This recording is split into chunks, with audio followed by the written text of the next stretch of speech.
আসসালামু আলাইকুম, সবাই কেমন আছেন? আশা করি সবাই ভালো আছেন। স্বাদ ও স্বাদের গল্পের সাথে আবারও আসলাম আপনাদের জন্য স্বাদ ও লাবণ্যময় ইলিশ মাছ ভর্তা। ইলিশ মাছ ভর্তা দেখার জন্য সবাই আমার সাথে থাকুন, আমার ফেসবুক পেজে লাইক করুন।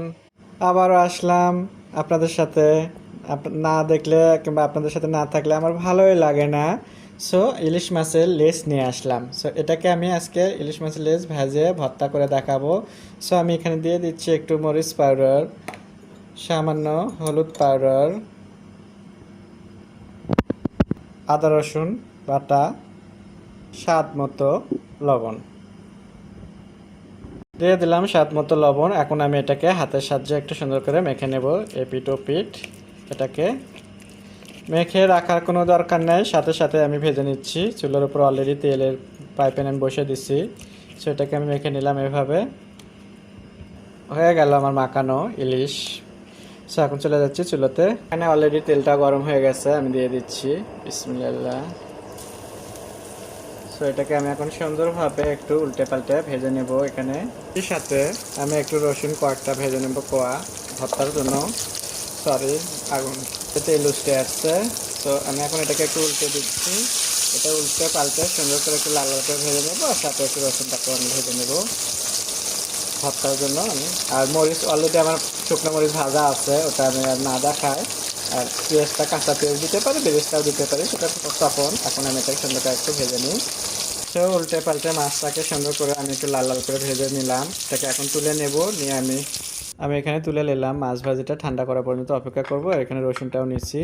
এটাকে একটু ঠান্ডা হওয়া পর্যন্ত অপেক্ষা করব। তারপর ঠান্ডা হয়ে গেলে আমি এটাকে একটু কাটা পাশে দেখাবো আপনাদেরকে। মাছটা এখানে কিন্তু ঠান্ডা হয়ে গেছে। এখন আমি কাটা বেছে নেব সুন্দরভাবে। একটু দেখতেই পারছেন, এভাবে কাটা বেছে নিতে হবে।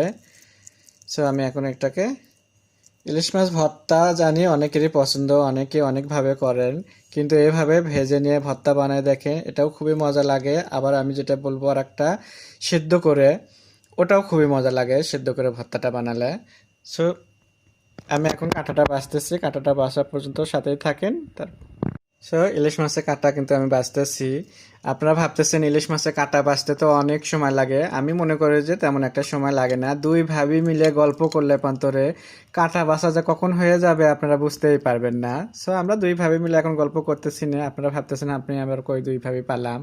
সো আমি একা একাই বাছতেছি, কিন্তু তারপরেও খুবই তাড়াতাড়ি বাছাটা হয়ে যাচ্ছে। দেখতেই পারছেন আমার কিন্তু অলরেডি হাফ বাছা হয়ে গেছে। আমি বড় কাঁটাটা মাঝখানে সরে নিলাম। এখন এটা বেছে নিচ্ছি, খুব অল্প সময় হয়ে যাবে। পটে গান গেতে গেতে কিন্তু আমি ইলিশ মাছের কাঁটা ছাড়ে ফেলালাম। এই ইলিশ মাছের কাঁটাগুলো এখন আমার বিড়ালের জন্য দিয়ে দিচ্ছি। আর বাকিটা আমি দেখাবো ভর্তার জন্য কি কি উপকরণ নিচ্ছি সেটা দেখাবো। ভর্তার জন্য আমি এখানে কি কি নিয়েছি সেটা দেখাচ্ছি। এখানে লেবু নিচ্ছি এক টুকরো, রসুন ভাজা নিচ্ছি দেখাইছিলাম, ধনের পাতা, লাল পেঁয়াজ কুচি, আর শুকনো মরিচ। আমি শুকনো মরিচের সাথে একটু দিয়ে দিচ্ছি স্বাদ মতো লবণ। আমি এখানে লবণ দিয়ে দিচ্ছি, যেহেতু ইলিশ মাছ ভাজির সময় আমার লবণ দেওয়া আছে, সেই জন্য করে এখন কম দিলাম। দিয়ে এখন শুকনো মরিচটাকে আমি সুন্দরভাবে একটু ভেঙে নেবো হাতের সাহায্যে। কারণ এটাকে শুকনো মরিচটা তেল দিয়ে করতে গেলে কিন্তু তখন নরম হয়ে যাবে। এই জন্য আগে এটা গুঁড়ো করে নিতে হবে, তারপরে তেল দিয়ে দেবো। এখানে আমি সর্ষের তেল ভর্তার জন্য। মরিচটাকে আমার ভাঙা হয়ে গেছে। এখন আমি এখানে দিয়ে দিচ্ছি সর্ষের তেল।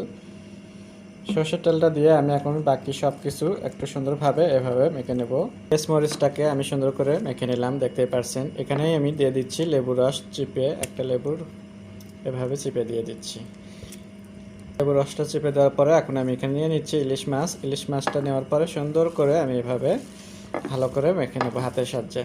এটা যদি আপনারা পাটায় বেটে বানান, ওটার একরকম স্বাদ পাবেন, আর হাতে বানানো ভর্তার আর এক রকমের স্বাদ। তো আমার কাছে বেশি ভালো লাগে হাতে বানানো ভর্তাটা, এটা খুবই সুন্দর মজা হয়। এভাবে আমি এটাকে বানিয়ে নিচ্ছি খুবই ভালো করে। আশা করি আপনাদের ভালো লাগবে। আমি জানি অনেকে ইলিশ মাছ ভর্তা খুবই পছন্দ করেন। আপনারাও এভাবে বানাবেন, তাহলে দেখবেন যে অনেক ভালো লাগবে এটা খেতে আরও। আমার হয়ে গেল ইলিশ মাছ ভর্তা। আশা করি আপনাদেরও ভালো লাগবে। নতুন নতুন ভিডিও দেখার জন্য সবাই আমার ফেসবুক পেজে লাইক দিয়ে রাখবেন, আমার সাথে থাকবেন। সবাই ভালো থাকবেন। আল্লাহ হাফেজ।